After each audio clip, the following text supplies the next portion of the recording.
Hey, we are talking today about, is the market going to crash? We're all hearing about it, and there's certain entities that seems to be coming from the top.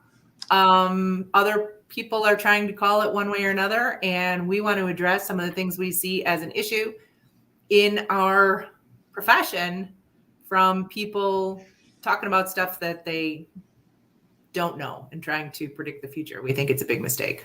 Right. If you don't, or even if you do, put a comment in the comment sections and we can argue with you. Well, I am a big numbers person.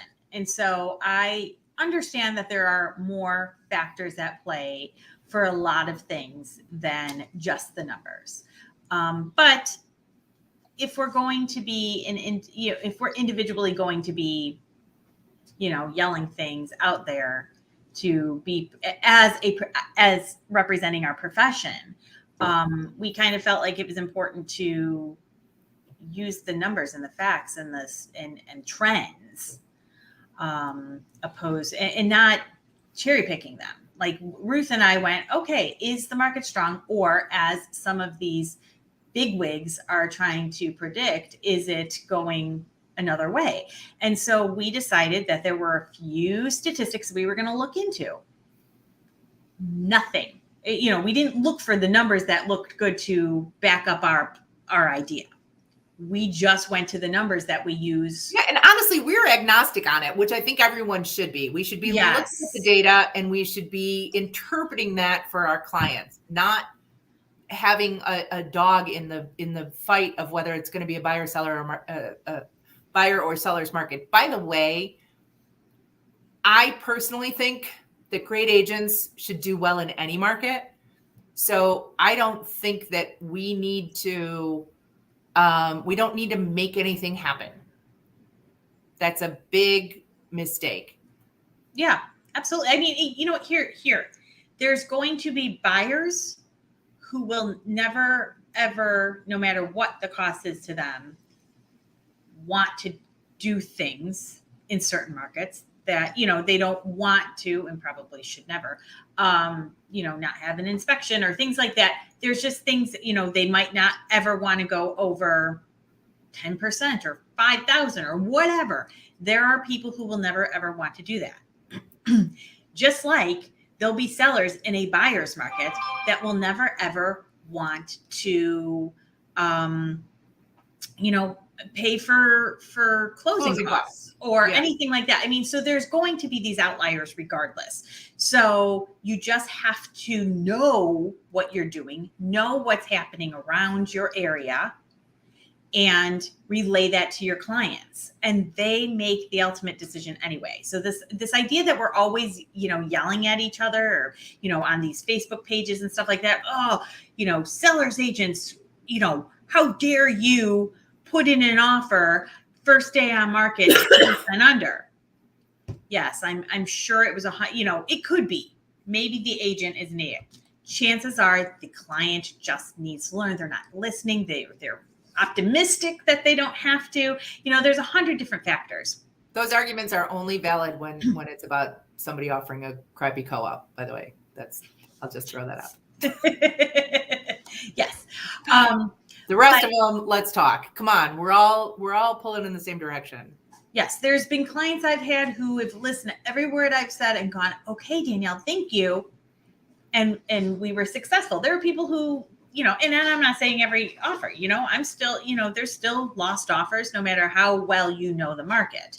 And no matter how much but then there's also clients who go, okay, thank you. And then go, and so can we offer this? It's like, sure. So it's not necessarily, but what we want to say, are we going to share? Yeah, so let's talk about the statistics. And if you're not in our immediate area, these statistics won't be yours, but you can go pull yours from your own MLS and see what does the data really say about where we are. Well, and I want to share that InfoSparks. I hope you have access to it. I'm sure there's other things similar to it, but this is such an easy tool for us to use and present in our Facebook Lives to show the actual data. And what we showed them today. We get it with our MLS. So if you don't, Correct. Find out if you can get it some other way, or find out if you have something similar, or ask your MLS if they can consider including it, because it's a really, really good tool. Absolutely. So this is so the way we did it is, so I'm in Plano, but I also kind of I cover a lot, but Kendall is kind of my area Greater that area, I kind of try to promote.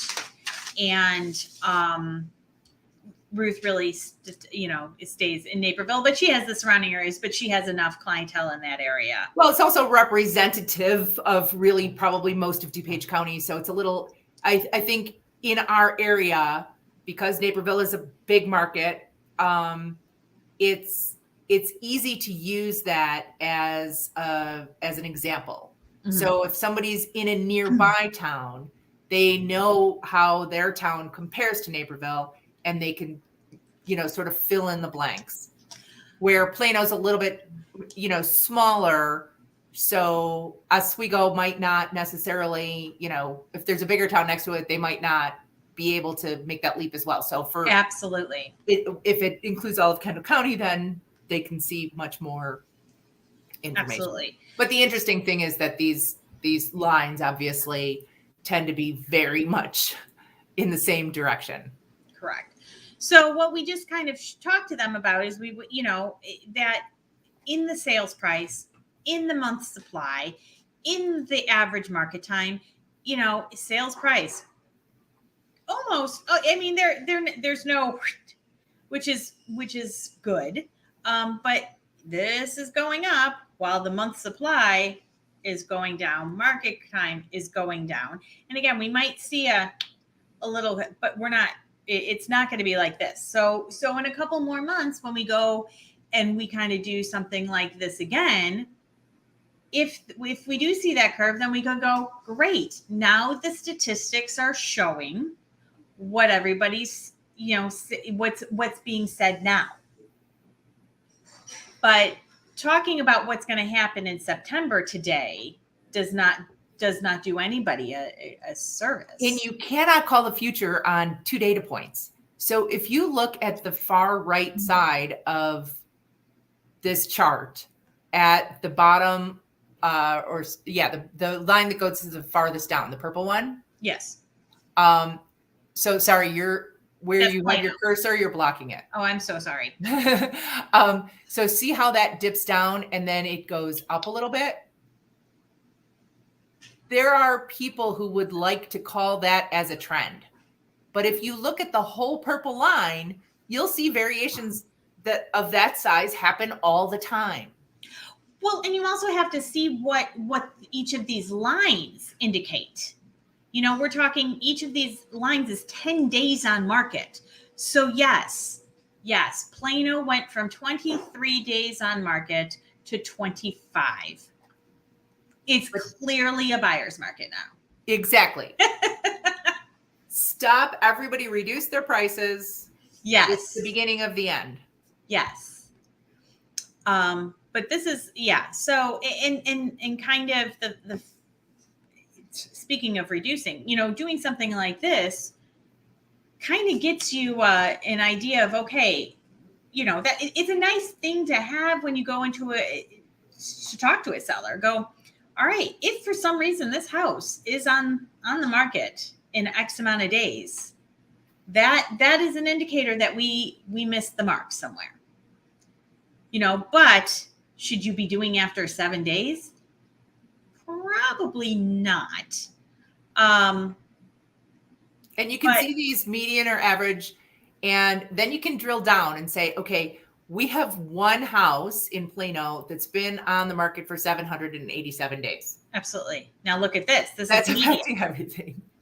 This is median days on market, which is probably better than the average, right? And I probably should have changed that, but yeah, I like looking at both just to get, that feel. Well, right, but the median. So as I was just saying, 7 days. Yeah. 7 days. So maybe you are. Maybe in 2 weeks, you're going, okay, well, we've doubled the average market time. Yeah. But it's not when we've been on the market for 2 days. Correct. It's not worthless if it got through from a weekend, guys. Not in these markets. I mean, again, in June of 2020, at the beginning of when people had this frenzy, we were at 30 days, 30, 35, 42 days on market. And we thought that was a pretty good market. Yes, we're at a week. So yes, sometimes those you feel inclined going, what's wrong with it? If it's been a weekend, but we've come, I mean, that's insane. And you it's really have to important. understand that. It's important to know this and to set these expectations, as you say, when you go in to talk to a seller, because if when you go in to talk to a seller, you say, we're going to have multiple offers in hours, and then it doesn't happen because it rained or, some goofy thing. It was nice and everybody was out hanging out instead of going to see houses. It was a holiday weekend. A lot of agents don't think that holiday weekends, mean anything. Because they sold a house once on a holiday. Well, they do open houses on Mother's Day. So. But if you watch these data trends, you will see my favorite is 4th of July and Thanksgiving. You will see a V. It goes way down when you're talking about sales and showings on those holidays. So sure, you can list then and you might get lucky. But if we always say, do you think you get the best price when the most buyers see your house or when the fewest buyers see your house? It's pretty obvious it's the most. So stay away from those weekends. But set the expectation that sometimes we're seeing multiple offers. Let them understand that they might have to leave their house for a couple of days. But don't promise it. You're shooting yourself in the foot. Absolutely.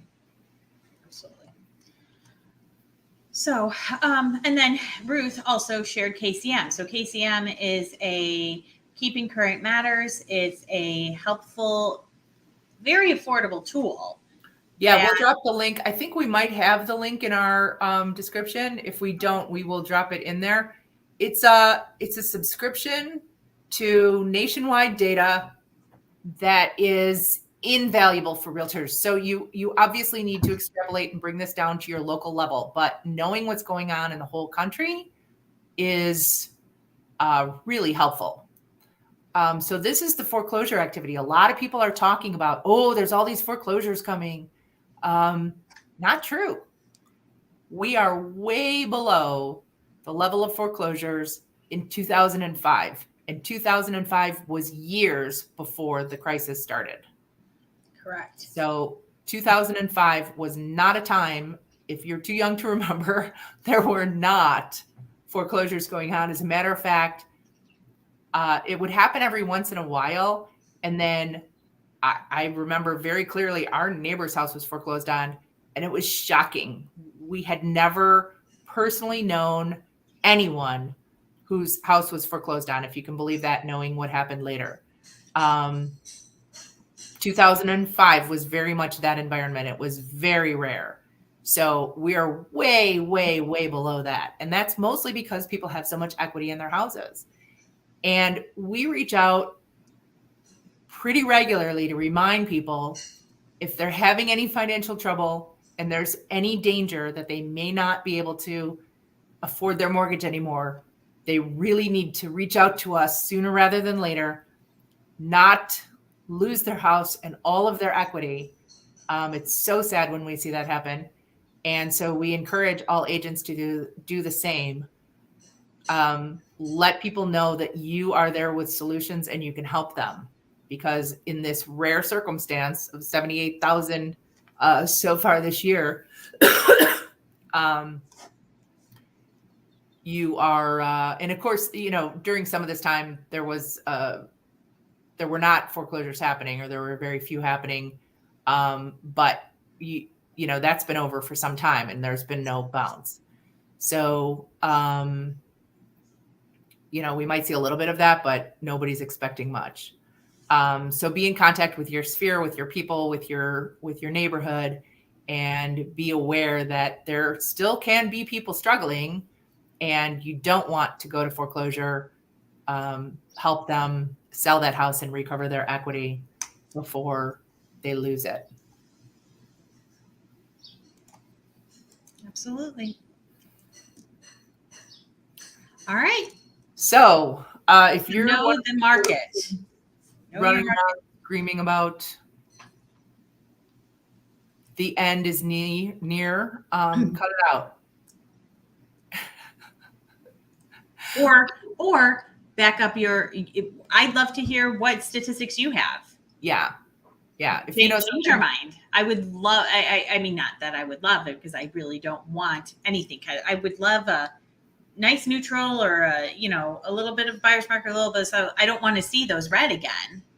Yeah, and I think like people are very excited about the prospect of seeing the red again, and I think we all wish our buyers were having a little bit of an easy time. But if you went through the time when it was so hard for people to sell their houses, this is the seller's turn for a few minutes.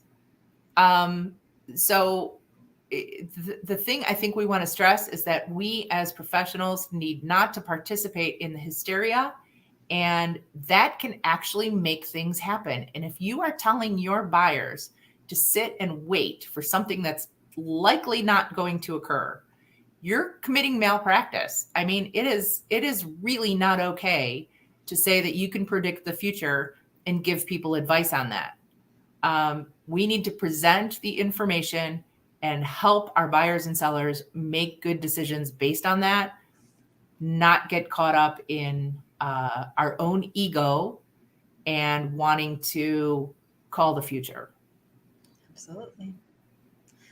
All right. Well, until next time. We're putting the real in real estate. We do a Facebook Live right before this for consumers. Pop on that anytime. Friend us on Facebook, or it's public, so you can tune in. We'd love to see you there. And we're looking to raise the bar in real estate. So if you're in on that, make sure you subscribe to our YouTube channel. And that's pretty much what we talk about. See you soon. Take care.